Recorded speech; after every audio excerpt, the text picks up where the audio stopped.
11월 4일 화요일 아침 예배로 하나님께 영광 돌리겠습니다. 말씀으로 우리 자신을 축복하며 하루를 시작하기를 원합니다. 여호와는 내게 복을 주시고 나를 지키시기를 원하며 여호와는 그 얼굴을 내게 비추사 은혜 베푸시기를 원하며 여호와는 그 얼굴을 내게로 향하여 드사 평강 주시기를 원하노라. 아멘. 이 시간에 볼 하나님의 말씀은 데살로니가 후서 3장 6절로 13절 말씀입니다. 제가 봉독해 드리겠습니다. 형제들아, 우리 주 예수 그리스도의 이름으로 너희를 명하노니 게으르게 행하고 우리에게서 받은 전통대로 행하지 아니하는 모든 형제에게서 떠나라.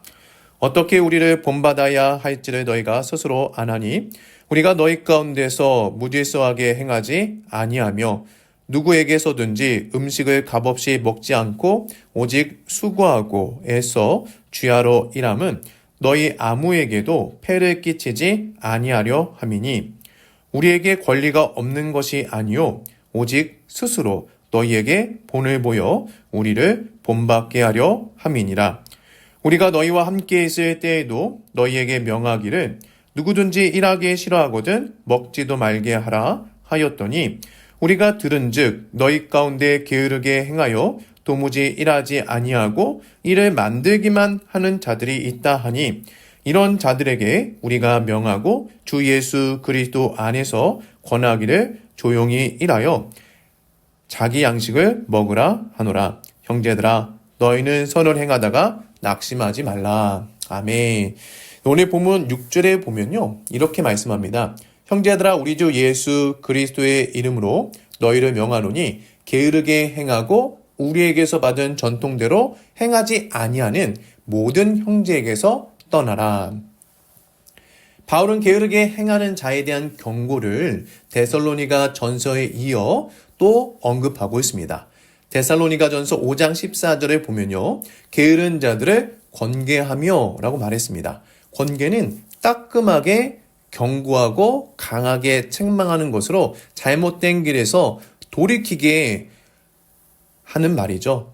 믿음의 공동체 내에서 담당해야 할 책임을 져버리고 개인의 아니만을 생각하는 자들에게서 떠나라 라고 데살로니가 전서에 이어 후서에서도 또 게으른 자들을 향한 권계의 말을 지금 하고 있는 겁니다. 이 당시 데살로니가 교회 안에 게으른 자들이다 라고 불리는 자들은요, 주님이 곧 재림한다 라는 말을 잘못 해석해서 세상 일이나 노동을 덧없는 일로 여기며 손을 놓은 자들을 가리킵니다.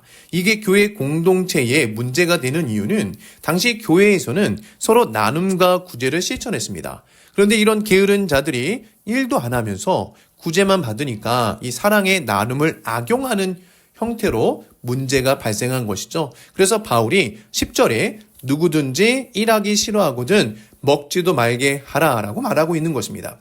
예나 지금이나 이 복음의 진리는요, 죄인들 우리에게 유용한 것이지만 이것을 잘못 해석해서 오해하는 일들이 많이 발생합니다. 일할 수 있고 돌볼 수 있고 사 먹을 수 있는데도 불구하고 교회에서 도움이 필요한 사람 또는 전도 대상자들에게 제공하는 것들을 자기도 가져가려고 하는 사람들이 있습니다. 성경은 분명히 받는 자보다 주는 자가 더 복되다라고 말씀했습니다. 그럼에도 불구하고요, 이 진리의 믿음을 두고 사랑의 수고와 헌신과 섬김이라는 풍성한 은혜의 행위에 동참하기는커녕 오히려 어떻게 하면 내가 다른 사람의 수고와 헌신을 이용할까에 관심을 갖고 행하는 복음을 잘못 해석하는 사람들이 있다라는 것입니다. 이러한 사람들이 본문에서 말하는 게으른 사람들인 것이죠.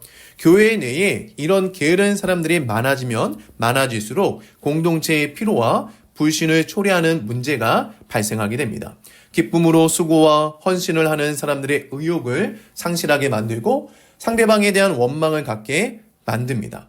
공동체 안에 게으른 자들은요, 단순히 비생산성이 아니라 은혜의 질서를 파괴하는 자들인 것이죠. 믿음의 공동체는요, 책임 있는 순종으로 열매를 맺는 원리로 작동이 돼야 하는 것입니다. 하나님의 은혜는요, 내 권리를 주장하기보다 섬기는 자리로 신자를 이끌게 됩니다. 그래서 예수님도 이 땅에 오신 이유와 목적에 대해서 섬김을 받으려 함이 아니라 도리어 섬기려 하고 자기 목숨을 많은 사람의 대속물로 주려 합니다. 라고 말씀하셨습니다. 바울도 오늘 본문 9절에 보면 이렇게 말하죠. 우리에게 권리가 없는 것이 아니요 오직 스스로 너희에게 본을 보여 우리를 본받게 하려 함이니라 라고 말입니다. 믿음의 공동체는요, 은혜의 질서로 운영되고 돌아가야만 합니다. 그래야 섬김이 최고의 가치로 여겨져서 모두가 그것을 흠모하게 되는 것이죠. 바라기는 우리 공동체 안에 이 은혜의 질서가 견고히 세워지기를 원합니다. 그래서 서로 돌아보아 사랑과 선행을 격려하는 아름다운 모습이 풍성하기를 바랍니다. 이어서 16절로 18절에 보면요, 바울은 마지막 축복 인사로 서신을 마무리하게 되는데요. 16절에 보면 이렇게 말합니다. 평강의 주께서 친히 때마다 일마다 너희에게 평강을 주시고 주께서 너희 모든 사람과 함께 하시기를 원하노라.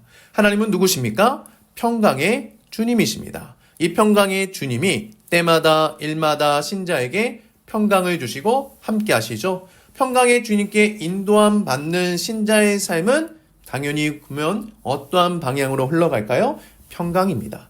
지금 내 마음에 근심과 염려가 있다 할지라도 그것이 끝이 아니라 우리 주님은 반드시 평강이 결론되도록 오늘도 우리의 발걸음을 이끄신다라는 것입니다. 그러므로 이 진리에 믿음을 두시고 오늘도 묵묵히 믿음의 길을 걸어가시기를 바랍니다. 그래서 주 예수 그리스도의 은혜가 풍성한 복된 하루가 되기를 주님의 이름으로 축원합니다. 이 시간 우리 말씀을 생각하면서 두 가지 기도 제목 붙잡고 함께 기도하기로 합니다. 주님, 제 마음을 게으름에서 돌이켜 책임 있는 순종과 섬김의 자리로 이끌어 주시고 평강의 주님을 신뢰하게 하소서. 두 번째로 우리 교회가 은혜의 질서 안에서 서로 섬기며 사랑과 선행을 격려하고 평강의 주님 안에서 하나 되어 가게 하소서라고 우리 두 가지 기도 제목 붙잡고 합심하여 기도하겠습니다.